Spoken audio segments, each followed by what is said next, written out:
Okay, അപ്പോൾ നമ്മൾ ആദ്യം തന്നെ NTPCയുടെ സൈറ്റ് ഓപ്പൺ ചെയ്യുക. അതിൽ നമുക്ക് advertisement number 09/26 recruitment for the post of assistant chemist trainee എന്നൊരു ഓപ്ഷൻ വരും. അത് ക്ലിക്ക് ചെയ്യുക. എന്നിട്ട് നമുക്ക് അത് അപ്ലൈ ചെയ്യാനുള്ളൊരു പേജ് ഓപ്പൺ വരും.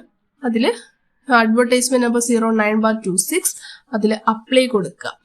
അതിനുശേഷം നമുക്ക് ഇങ്ങനെ ഒരു പേജാണ് ഓപ്പൺ ആവുക. അതിൽ നമ്മൾ കാൻഡിഡേറ്റ് ലോഗിൻ കൊടുക്കുക. ഓൾറെഡി രജിസ്റ്റർ ചെയ്തിട്ടുള്ളവർ യൂസർ ഐഡിയും ഇമെയിൽ ഐഡിയും കൊടുത്തിട്ട് ലോഗിൻ കൊടുക്കുക. അല്ലാത്തവർ ന്യൂ യൂസർ രജിസ്റ്റർ എന്ന് പറയുന്ന ഓപ്ഷൻ ക്ലിക്ക് ചെയ്യുക. എന്നിട്ട് വരുന്ന പേജിൽ നമ്മൾ നമ്മുടെ ഡീറ്റെയിൽസ് കൊടുക്കണം. ഇപ്പോൾ കാൻഡിഡേറ്റിന്റെ നെയിം ടൈറ്റിൽ കൊടുക്കണം. എന്നിട്ട് നമ്മുടെ ഫസ്റ്റ് നെയിം കൊടുക്കുക. മിഡിൽ നെയിം ഉണ്ട് എന്നുണ്ടെങ്കിൽ അത് ആഡ് ചെയ്യുക. ലാസ്റ്റ് നെയിം ആഡ് ചെയ്യുക. ജെൻഡർ സെലക്ട് ചെയ്ത് കൊടുക്കുക. ആപ്ലിക്കന്റിന്റെ ഡേറ്റ് ഓഫ് ബർത്ത് കൊടുക്കുക.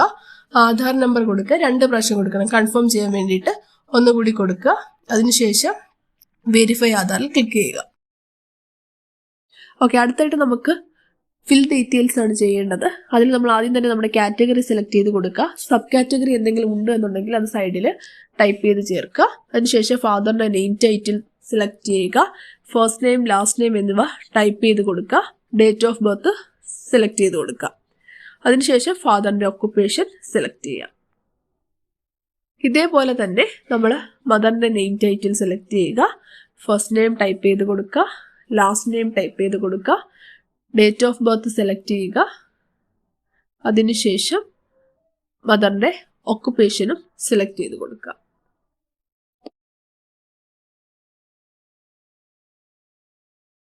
അടുത്തായിട്ട് നമ്മുടെ നാഷണാലിറ്റി ആണ് സെലക്ട് ചെയ്യേണ്ടത്. അപ്പോൾ നമ്മൾ ഇന്ത്യൻ ആയതുകൊണ്ട് ഇന്ത്യൻ സെലക്ട് ചെയ്യുക. അടുത്തായിട്ട് സ്റ്റേറ്റ് സെലക്ട് ചെയ്യുക. ഇപ്പോൾ കേരള ആണെന്നുണ്ടെങ്കിൽ കേരള സെലക്ട് ചെയ്യുക. അതിനുശേഷം മദർ ടങ് സെലക്ട് ചെയ്യുക. അതിനുശേഷം നമുക്ക് നമ്മുടെ അഡ്രസ്സാണ് കൊടുക്കേണ്ടത്. അപ്പോൾ അതിൽ നമ്മൾ അഡ്രസ്സ് ടൈപ്പ് ചെയ്ത് കൊടുക്കുക. അതിനുശേഷം ആദ്യത്തെ കറണ്ട് സിറ്റി ഏതാണെന്ന് വെച്ചാൽ ടൈപ്പ് ചെയ്ത് കൊടുക്കുക. അതിനുശേഷം ഡിസ്ട്രിക്റ്റ് ടൈപ്പ് ചെയ്യുക. അതിനുശേഷം സ്റ്റേറ്റ് സെലക്ട് ചെയ്യുക. പിൻകോഡ് ടൈപ്പ് ചെയ്യുക. റിലീജിയൻ ടൈപ്പ് ചെയ്ത് കൊടുക്കുക. അതിനുശേഷം നമ്മളൊരു എക്സ് സർവീസ്മാൻ ആണ് എന്നുണ്ടെങ്കിൽ എസ് കൊടുക്കുക. അല്ലാന്നുണ്ടെങ്കിൽ നോ കൊടുക്കുക. 1980-നും 1989-നും ഇടയ്ക്ക് കാശ്മീരിൽ താമസിച്ചിട്ടുണ്ട് എന്നുണ്ടെങ്കിൽ എസ് കൊടുക്കുക. അല്ലാന്നുണ്ടെങ്കിൽ നോ കൊടുക്കുക. NTPC എംപ്ലോയി ആണ് എന്നുണ്ടെങ്കിൽ എസ് കൊടുക്കുക. അല്ലാന്നുണ്ടെങ്കിൽ നോ കൊടുക്കുക. എസ് കൊടുക്കുകയാണെങ്കിൽ മറ്റ് ഇൻഫർമേഷൻസ് ഫില്ല് ചെയ്ത് കൊടുക്കാം. അതേപോലെ ദിവ്യാങ് ആണ് എന്നുണ്ടെങ്കിൽ എസ് കൊടുക്കുക. അല്ലാന്നുണ്ടെങ്കിൽ നോ കൊടുക്കുക. എസ് കൊടുക്കുകയാണെങ്കിൽ മറ്റ് ഇൻഫർമേഷൻസ് ഫില്ല് ചെയ്ത് കൊടുക്കുക. അതിനുശേഷം നമ്മുടെ മാരിറ്റൽ സ്റ്റാറ്റസ് സെലക്ട് ചെയ്യുക. അതിനുശേഷം മാരീഡ് ആണ് എന്നുണ്ടെങ്കിൽ നമ്മുടെ ഡേറ്റ് ഓഫ് മാരേജ് സെലക്ട് ചെയ്ത് കൊടുക്കുക. അതിനുശേഷം ഇമെയിൽ ID ടൈപ്പ് ചെയ്ത് കൊടുക്കുക.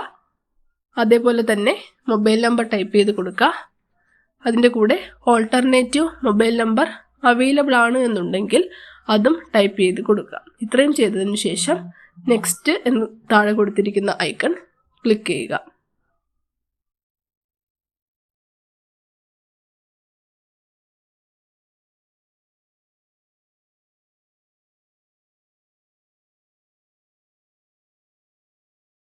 അപ്പോൾ നമുക്ക് OTP വെരിഫിക്കേഷൻ ഉള്ളൊരു പേജ് വരും. അതിൽ നമ്മൾ സെൻഡ് OTP എന്നുള്ള ഐക്കൺ ക്ലിക്ക് ചെയ്യുക. അപ്പോൾ നമ്മുടെ ഇമെയിലും OTP വരും. അതേപോലെ തന്നെ മൊബൈലിലും OTP വരും. ആ 2 OTPയും എൻ്റർ ചെയ്ത് കൊടുത്തതിന് ശേഷം നമ്മൾ വെരിഫൈ OTP എന്നുള്ള ഐക്കണിൽ ക്ലിക്ക് ചെയ്യുക. അതിനുശേഷം മുകളിലൊരു പോപ്പപ്പ് മെസ്സേജ് വരും. അതിൽ ഓക്കെ കൊടുത്തതിന് ശേഷം സേവ് ആൻഡ് രജിസ്റ്ററിൽ ക്ലിക്ക് ചെയ്യുക. വീണ്ടും ഒരു മെസ്സേജ് വരും. അതിൽ ഓക്കെ ക്ലിക്ക് ചെയ്യുക. അപ്പോഴേക്കും നമ്മൾ കാൻഡിഡേറ്റ് ലോഗിൻ ചെയ്യാനുള്ള സൈറ്റിലേക്ക് തിരിച്ചു പോയിട്ടുണ്ടായിരിക്കും. അതിൽ നമ്മൾ യൂസർ ഐഡിയും ഇമെയിൽ ഐഡിയും ടൈപ്പ് ചെയ്ത് കൊടുത്തതിന് ശേഷം ലോഗിൻ ചെയ്യാവുന്നതാണ്. യൂസർ ID നമ്മുടെ മെയിലിൽ വന്നിട്ടുണ്ടായിരിക്കും. അത് നോക്കി ടൈപ്പ് ചെയ്ത് കൊടുക്കുക.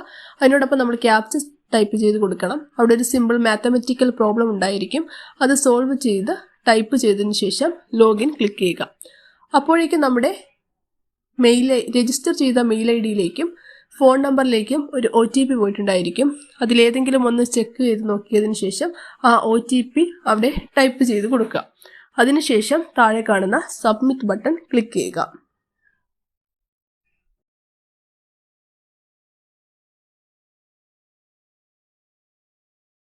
അപ്പോൾ നമ്മൾ ഇങ്ങനെ ഒരു പേജ് ആയിരിക്കും ഓപ്പൺ ആവുക. അതിൽ നമ്മൾ അപ്ലൈ ബട്ടൺ ക്ലിക്ക് ചെയ്യുക. എന്നിട്ട് ഓപ്പണായി വരുന്ന പേജിൽ റിക്രൂട്ട്മെന്റ് അഡ്വർടൈസ്മെന്റ് സെലക്ട് ചെയ്ത് കൊടുക്കുക. അഡ്വർടൈസ്മെന്റ് 09/26. അതിനുശേഷം specific job or post assistant chemist trainee എന്നുള്ളത് സെലക്ട് ചെയ്യുക. അതിനുശേഷം MSc ഫൈനൽ ഇയർ സ്റ്റുഡൻ്റ് ആണ് എന്നുണ്ടെങ്കിൽ യെസ് എന്നും അല്ല എന്നുണ്ടെങ്കിൽ നോ എന്നും ടൈപ്പ് ചെയ്ത് കൊടുക്കുക. അതോടൊപ്പം താഴെ കൊടുത്തിരിക്കുന്ന സ്പേസിൽ യെസ് എന്നും ടൈപ്പ് ചെയ്ത് കൊടുക്കുക. അതിനുശേഷം നമ്മുടെ പേഴ്സണൽ ഡേറ്റ എൻ്റർ ചെയ്ത് കൊടുക്കണം. അതിൽ നമ്മളുടെ category, caste name, already NTPC employee ആണോ അല്ലയോ എന്നതും ദിവ്യാങ് ആണോ അല്ലയോ എന്നതും ടൈപ്പ് ചെയ്ത് കൊടുത്തതിന് ശേഷം ഗോ നെക്സ്റ്റ് ക്ലിക്ക് ചെയ്യുക. എന്നിട്ട് ഐ അണ്ടർസ്റ്റാൻഡ് എന്ന ബട്ടൺ ക്ലിക്ക് ചെയ്യുക. ഇവിടെ നമ്മൾ നമ്മുടെ എഡ്യൂക്കേഷണൽ ക്വാളിഫിക്കേഷൻ ഡീറ്റെയിൽസ് ആണ് സെലക്ട് ചെയ്ത് കൊടുക്കേണ്ടത്. സെലക്ട് ക്വാളിഫിക്കേഷൻ ക്ലിക്ക് ചെയ്തതിന് ശേഷം മാസ്റ്റർ ഓഫ് സയൻസ് സെലക്ട് ചെയ്യുക. അതേപോലെ ബ്രാഞ്ച് കെമിസ്ട്രി സെലക്ട് ചെയ്യുക. അതിനുശേഷം നമ്മുടെ ഇൻസ്റ്റിറ്റ്യൂട്ടിൻ്റെ നെയിം സെലക്ട് ചെയ്ത് കൊടുക്കുക. ഇൻസ്റ്റിറ്റ്യൂട്ടിൻ്റെ നെയിം ആ ഒരു ലിസ്റ്റിൽ ഇല്ല എന്നുണ്ടെങ്കിൽ അതേഴ്സ് ക്ലിക്ക് ചെയ്തതിന് ശേഷം റൈറ്റ് സൈഡിൽ നമുക്ക് ടൈപ്പ് ചെയ്ത് കൊടുക്കാവുന്നതാണ്. അതേപോലെ തന്നെ യൂണിവേഴ്സിറ്റിയുടെ നെയിം നമുക്ക് സെലക്ട് ചെയ്ത് കൊടുക്കാം. യൂണിവേഴ്സിറ്റി ഓഫ് കേരള ആണെന്നുണ്ടെങ്കിൽ നമ്മൾ യൂണിവേഴ്സിറ്റി ഓഫ് കേരള എന്നുള്ള ഓപ്ഷനിൽ പോയതിന് ശേഷം അതിൽ ക്ലിക്ക് ചെയ്ത് കൊടുക്കുക. അല്ല എന്നുണ്ടെങ്കിൽ നേരത്തെ പോലെ തന്നെ നമ്മുടെ ലിസ്റ്റിൽ ഈ പേരില്ല, യൂണിവേഴ്സിറ്റിയുടെ പേരില്ല എന്നുണ്ടെങ്കിൽ നമ്മൾ അതേഴ്സ് ക്ലിക്ക് ചെയ്തതിന് ശേഷം റൈറ്റ് സൈഡിൽ ടൈപ്പ് ചെയ്ത് കൊടുക്കുക. അതിനുശേഷം നമ്മുടെ MScയുടെ ഡ്യൂറേഷൻ ആണ് കൊടുക്കേണ്ടത്. എന്ന് തൊട്ട് ഫ്രം കൊടുക്കുക. അതിനുശേഷം ടു എന്ന് വരെ ആയിരുന്നു എന്നുള്ളതും നമ്മൾ സെലക്ട് ചെയ്ത് കൊടുക്കുക. എന്നിട്ട് നമുക്ക് സർട്ടിഫിക്കറ്റ് കിട്ടിയ ഡേറ്റും സെലക്ട് ചെയ്ത് കൊടുക്കുക. എത്ര പെർസെൻറ്റേജ് മാർക്കാണെന്നും അവിടെ ടൈപ്പ് ചെയ്ത് കൊടുക്കുക. പെർസെൻറ്റേജ് ആണ്, CGPA അല്ല. മറ്റ് ക്വാളിഫിക്കേഷൻ ഉള്ളവർക്ക് അതും ആഡ് ചെയ്യാവുന്നതാണ്. വർക്ക് എക്സ്പീരിയൻസ് ഉള്ളവർക്ക് ആ എക്സ്പീരിയൻസിൻ്റെ ഡീറ്റെയിൽസ് ആഡ് ചെയ്യാം. അതിനുശേഷം ഇപ്പോൾ നമ്മുടെ പേരിൽ ഏതെങ്കിലും ക്രിമിനൽ കേസ് പെൻഡിങ് ഉണ്ട് എന്നുണ്ടെങ്കിൽ യെസ് എന്നും ഇല്ല എന്നുണ്ടെങ്കിൽ നോ എന്നും ക്ലിക്ക് ചെയ്യുക.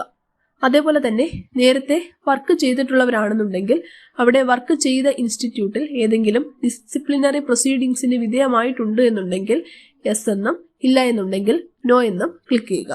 അതിനുശേഷം നമ്മുടെ ഫോട്ടോ ആഡ് ചെയ്ത് കൊടുക്കുക. JPG ഫോർമാറ്റിൽ 1 MB താഴെ ആയിരിക്കണം സൈസ്. അതിനുശേഷം എഡ്യൂക്കേഷണൽ ഡോക്യുമെന്റ്സ് ആഡ് ചെയ്ത് കൊടുക്കുക. ക്വാളിഫയിങ് ഡിഗ്രി, ഫൈനൽ അല്ലെങ്കിൽ provisional certificate, consolidated mark sheet, എല്ലാ സെമ്മിൻ്റെയും mark sheets with percentage segregate, CGPA to percentage conversion formula, പിന്നെ ക്ലാറ്റ് അല്ലെങ്കിൽ ഗേറ്റ് ക്വാളിഫൈ ചെയ്തിട്ടുള്ളവർ അതിൻ്റെ സ്കോർ കാർഡ്, ഇത്രയും ഡോക്യുമെൻറ്റ്സ് ഒറ്റ സിംഗിൾ PDF ആയിട്ട് സെലക്ട് ചെയ്ത് ആഡ് ചെയ്ത് കൊടുക്കാം. അതിനുശേഷം നമ്മുടെ പേഴ്സണൽ ഡോക്യുമെൻറ്റ്സ് ആഡ് ചെയ്യുക. അതിൽ നമ്മൾ 10th certificate, pan card, Aadhaar card, caste certificate, OBC SC ST candidates ആണെന്നുണ്ടെങ്കിൽ അവരുടെ കാസ്റ്റ് സർട്ടിഫിക്കറ്റ്, EWSന് എലിജിബിൾ ആണെന്നുണ്ടെങ്കിൽ അതിൻ്റെ സർട്ടിഫിക്കറ്റ്, PWD കാൻഡിഡേറ്റ്സ് അതിൻ്റെ ഡിസബിലിറ്റി സർട്ടിഫിക്കറ്റ്, ഫോട്ടോഗ്രാഫ് എന്നിവ ഒറ്റ PDF ആക്കി അതും ആഡ് ചെയ്ത് കൊടുക്കുക. അടുത്തതായി നമുക്ക് എക്സാം എഴുതാനുള്ള സെൻറ്റേഴ്സ് ആണ് സെലക്ട് ചെയ്ത് കൊടുക്കാനുള്ളത്. 2 സെൻറ്റേഴ്സാണ് നമുക്ക് സെലക്ട് ചെയ്യാൻ പറ്റുക. കേരളത്തിൽ സെൻറ്റേഴ്സ് ഒന്നും തന്നെ ഇല്ല. നിയറസ്റ്റ് ഉള്ളത് ചെന്നൈ ആൻഡ് ഹൈദരാബാദ് ആണ്. നമ്മുടെ പ്രയോറിറ്റി ഓർഡറിൽ ഏത് സെൻറ്റർ ആണോ വേണ്ടത് അത് നമ്മൾ സെലക്ട് ചെയ്ത് കൊടുക്കുക. അതിനുശേഷം താഴെ കാണുന്ന അണ്ടർടേക്കിങ്ങിൽ ബോക്സിൽ ക്ലിക്ക് ചെയ്യുക. അതിനുശേഷം സബ്മിറ്റ് ആപ്ലിക്കേഷൻ ക്ലിക്ക് ചെയ്യുക. ഓക്കെ ബട്ടൺ ക്ലിക്ക് ചെയ്യുക. SC ST PWD ex servicemen and female കാറ്റഗറീസിൽ പെടുന്ന കാൻഡിഡേറ്റ്സിന് ഫീ അടയ്ക്കേണ്ടതായിട്ടില്ല. മറ്റുള്ളവർ ഈ സ്റ്റെപ്പ് കഴിഞ്ഞ് ഫീ ഓൺലൈൻ പേയ്മെന്റ് ആയിട്ട് ചെയ്യേണ്ടതാണ്. എഗെയിൻ ഓക്കെ ബട്ടൺ ക്ലിക്ക് ചെയ്യുക. ഇതോടുകൂടി രജിസ്ട്രേഷൻ കംപ്ലീറ്റ് ആയിട്ടുണ്ട്. താഴെ കാണുന്ന ഐക്കണിൽ ക്ലിക്ക് ചെയ്ത് നമുക്ക് രജിസ്ട്രേഷൻ സ്ലിപ്പ് ഡൗൺലോഡ് ചെയ്യാവുന്നതാണ്.